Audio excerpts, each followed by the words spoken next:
gente, ¿cómo andan? Bueno, estamos a punto de hacer una instalación a un Honda Civic, el spoiler delantero universal de 3 piezas y el juego de zócalos cortos universales también, así que estoy esperando que venga el cliente.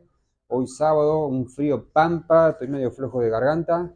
Espero terminar antes de las 11 porque está la clasificación de Franquito Colapinto. Vamos Franquito viejo nomás, pero visto y considerando me parece que no porque ya estamos retrasados.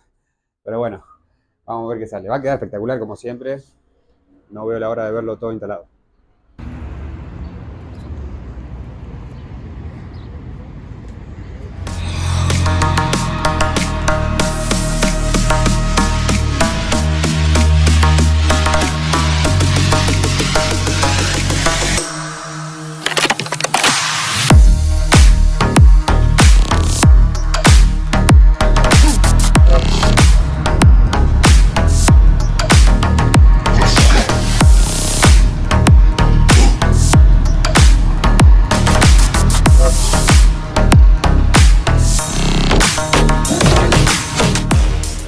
Bueno, ya quedó colocado.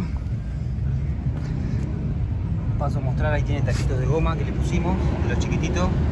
Aparte de dejar derecho el lip, deja espacio entre el paragolpe y el lip para que pase el viento.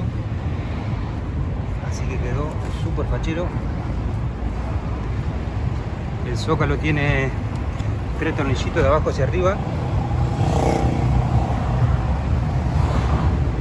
También.